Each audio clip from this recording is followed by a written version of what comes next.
I wanted to make a video today about 5 of my compasses. These are the main ones, and each one really covers their use very well, I think. I've tried various types of each kind, but these are the ones I've settled on for various reasons. These are the 5 compasses, and I also have a loophole rangefinder that I use for when I do archery, but I thought it might be kind of appropriate for today. This is the Tru-Nord little button compass, a Wittnauer WWII compass. This is the Silva baseplate compass that we've all used at some point, great for orienteering. This one is the Cammenga. It's not the tritium version. I have a tritium version as well, and it's about 10 years old. This one is the phosphorescent one.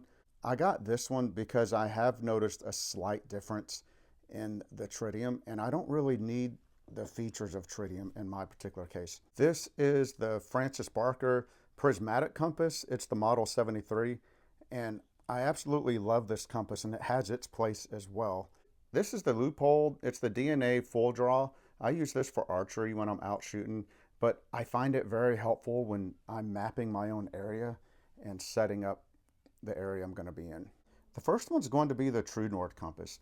This little button compass, I've carried it I've had it for I've carried this most days for probably 4 years or so, and I use it professionally. You know, I'm an arborist, and so knowing the direction of the trees and the property is important, but I don't want to carry around all these other ones or any of those.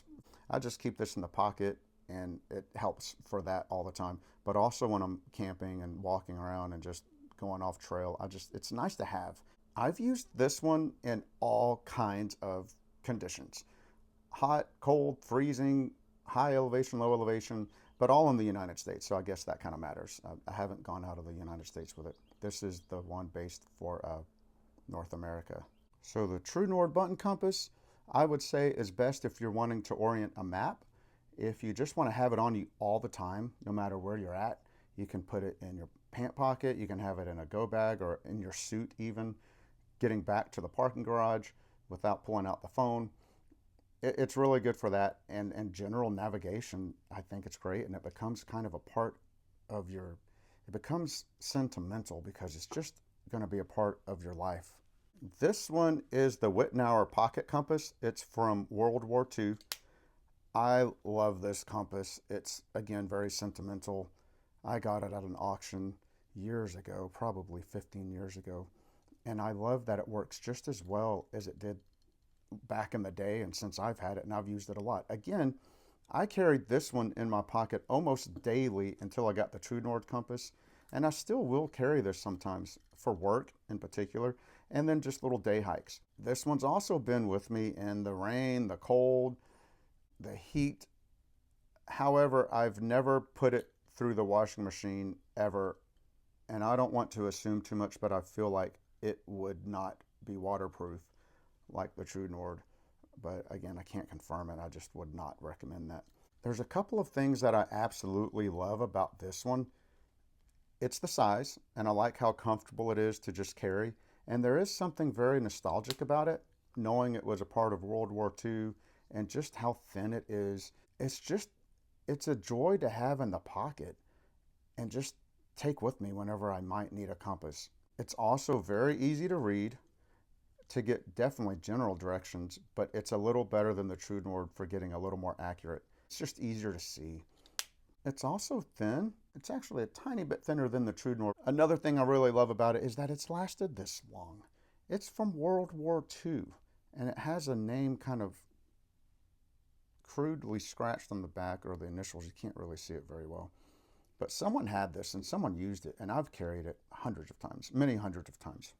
The one thing I maybe don't like about it, if you want to call it a negative, I mean, it's barely a negative, is that it kind of jiggles around a bit. It's extremely sensitive, so that's one of the trade-offs. I mean, I don't have particularly shaky hands or anything like that, but look at that. I mean, it just kind of, well, my hands are shaking right now. It takes longer for it to settle down versus all of these other ones, including the Tru-Nord. All right, this is one of my first real compasses. I've had this thing for probably, I mean, over 30 years. It's Swiss made. It's one of the, before they started changing things a little bit, but they are extremely similar. I've actually had one that was newer and it developed a bubble in it. And so this one's older and did not get the bubble. But I've used this one mostly for camping, and when I was young, I used to go off into the woods and use this to get to places I wanted it, that I kind of kept a secret, and how to find my way back. I didn't know what I was doing. I just knew that where north was, and I knew to move the dial so that I at least made it back to the tree I was trying to get to. I found caves back in the day when I was in junior high. There's all kind of cool stuff out there. So this would help me get to them once I found them and get back, but it was extremely basic navigation. What I really like about it is the fact that it's made it this long and there's no problems, no bubbles. It's just so easy to use. This is why they're so popular. You put it on the map, you orient it, put the needle in the doghouse, and you're done. It's just so simple. And this is great for orienteering, and they're very common. So I like that too. I like how common they are, so that if you learn on this or you teach someone on this, they'll be able to use another compass similar over that if you lose it or it gets damaged. I like that. The Cammenga 27, again, like I said, this is phosphorescent. It's not the tritium version. I have the tritium version, but I did not want that. And I noticed that for some reason, the dial on the other one was just a little more faded. And so when I bought this one a little while ago, it's clear. I don't know why. And it does feel a little different. I wouldn't say it's made less or made worse or anything. It just feels different. They're a good 10 years apart, so things change a little bit, but I do like how the dial is a little more clear than the one I had before. I would say I've used the other one in all kinds of conditions as well. It just stays in the backpack, and it stays in at least my go bag. But this is the one of all the compasses I use, besides the ones I carry daily that just sit in my pocket. When I go camping and I'm mapping out my own location, which I love to do that if I'm staying somewhere out in the national forest for a little while, I do tend to use this one. The scale is not what I use for my maps, but when I make my own, it's perfectly fine. So I actually like to use a protractor most of the time. But this thing is built like a tank, like everyone says. You get much more accurate with it. I like that it has mills, but the accuracy of this is just far beyond the first two, even more accurate than the base plate, because you can sight wonderfully. What I don't like about it is it's just a little bit large for common carrying. If you're just not really going out very far, it's not really necessary to have something quite so heavy and big and bulky, and it's fairly pointed. Nothing bad, but it's a little much for just common trail hikes and things like that. But this is the one I would want to have if I could only have one compass. It would probably be this one, because it is so strong, it is so tough, it's accurate. I like that the dial moves in 3-degree increments. So every click is 3 degrees, and you can tell what that is at night. I just kind of like that. It's just a neat little feature that I enjoy. The clarity's nice with the magnifying glass like that. I like that compass plate is protected once this is down. It keeps it from moving around. So yeah, this one's just tough. It's a tank, as you can expect. If you don't have one of these and you really are into camping and you're out there, I don't know how we can really be outdoors all the time and be prepared for all situations and not have something kind of like this. Okay, that's maybe an extreme statement. I get it. This thing is tough. And now it's not waterproof. As it gets into this, there's a separate housing that seems to be in here. It'll go up to the housing, but it does not go into the plate. It does not go into the compass plate. So that's pretty cool. It will get below this little, I think that's plastic. Yeah, I'm sure that's plastic. But it gets below this little plastic cover, and then, but whatever's beyond it is waterproof. I mean, I've gone swimming with this thing in creeks. So another thing I really like about this is that it's also very common. People in the military have used this for a long time. If you learn on a compass or you're teaching someone else, the skills with this transfer into all kinds of things. And if it ever is serious and there's really a situation, you've got a group of people trying to scope out an area, it's very likely experienced hikers and campers, outdoors people know how to use this already. So if you don't, you will want to learn how to use that, I think. Next is the Francis Barker M73. I love this compass. It's a prismatic compass. It's a little different than the lensatic ones because of this prism right here. The build quality of this is magnificent. The accuracy is great. When you look through the prism here, it shows the exact degrees, which looking with your bare eyes, if you can't tell, it's fairly difficult to see, but once you look through the rangefinder here, it's spot on, and it magnifies it. It looks really great. I've used this one mostly in good environments, definitely when it's hot, but I love its accuracy. It's a joy to use. Just everything about it is just wonderful to use.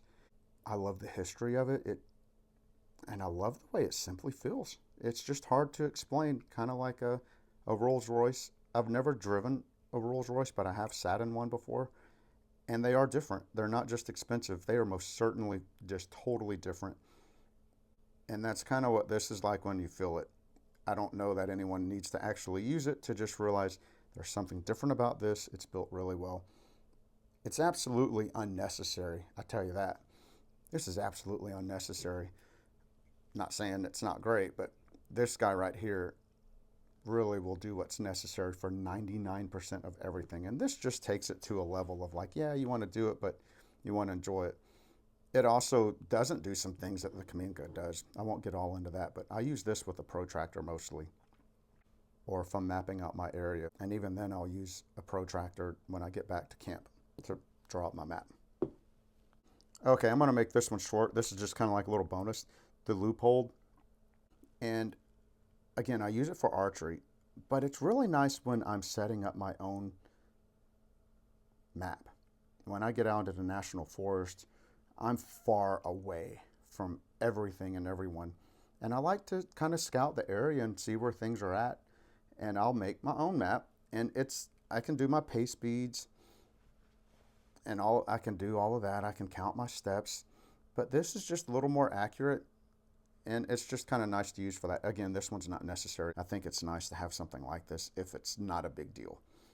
I actually forgot about carrying this around until a couple of years ago. I didn't even think about carrying this around for camping and hiking and traveling until I had it one of the times that I took for archery. And I'm like, man, I should have been carrying this the whole time. So now it goes with me anytime I'm on the road or I go far for little hiking trips and short trips. This is not necessary as well, but I do recommend something like this, or just if you've got something like it already, just remember to pack it. I think it's really good to have.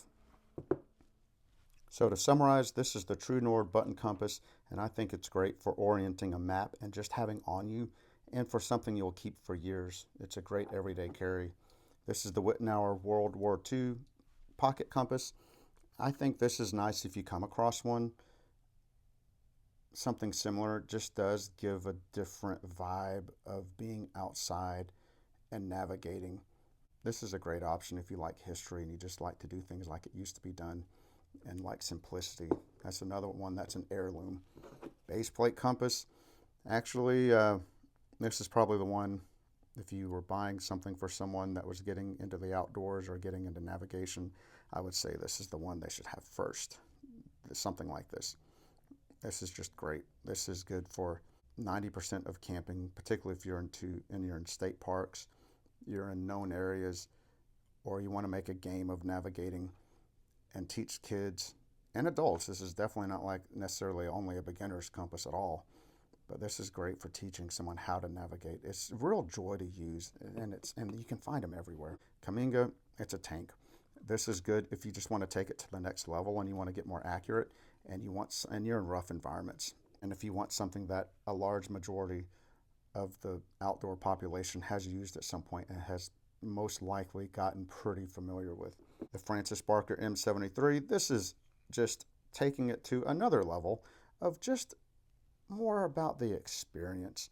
It is more accurate in some ways. It misses a few features that the Cammenga has, but it's really enjoyable, and it's nice if you come across one. It's just a nice experience.